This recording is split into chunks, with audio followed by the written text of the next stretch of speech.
मुझे रोशनी कहा जाता है। मेरे माता पिता, बड़े भाई और मैं सभी एक ही घर में रहते हैं।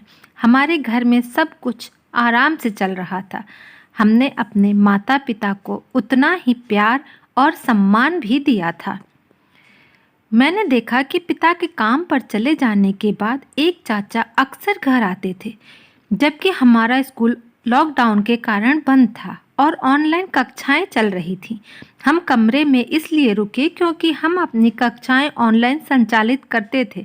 पहले मम्मी सामने का दरवाज़ा खोलती, अंकल को अपने कमरे तक ले आती और फिर अंदर से गेट बंद कर देती। मैं एक बार अपनी ऑनलाइन कक्षा में ब्रेक के दौरान पानी का एक घूंट लेने के लिए रसोई में गई, जब मैंने अपनी माँ के कमरे से एक अजीब सी आवाज़ सुनी।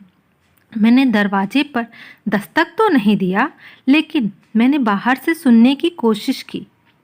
मैं अंदर में एक चाचा को अपनी माँ पर चिल्लाते हुए सुन सकती थी और मेरी माँ भी चिल्ला रही थी कि अब बहुत हो गया।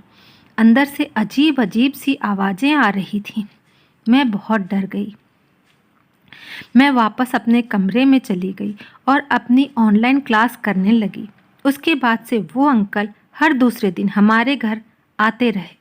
मेरी माँ उनका वैसे ही स्वागत, दरवाज़ा खोलती और हाथ पकड़कर अपने कमरे में चुपचाप चले जाते। उन दोनों की जासूसी मैं करने लगा। फिर चाचा घर से निकल जाते थे। मम्मी भी इसी तरह विषम अवस्था में कमरे से बाहर निकलती थी। उनके कपड़े मैले प्रतीत होते थे और उनके गंदे बाल अभी भी जगह पर हैं, क्योंकि मैं अपनी माँ से डरती हूँ। मैंने उनसे कभी कुछ नहीं कहा। वह मुझसे बहुत सम्मान से की अपेक्षा रखती हैं, लेकिन हाल ही में मैं खुद को वह सम्मान खोता हुआ पाता हूँ।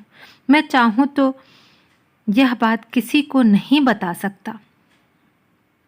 अंदर से बहुत ही घबराहट होती है। क्या बोलूं माँ के बारे में, क्या पूछूं उनके बारे में। दोस्तों, अगर ये कहानी अच्छी लगी हो तो प्लीज़ कमेंट करिए।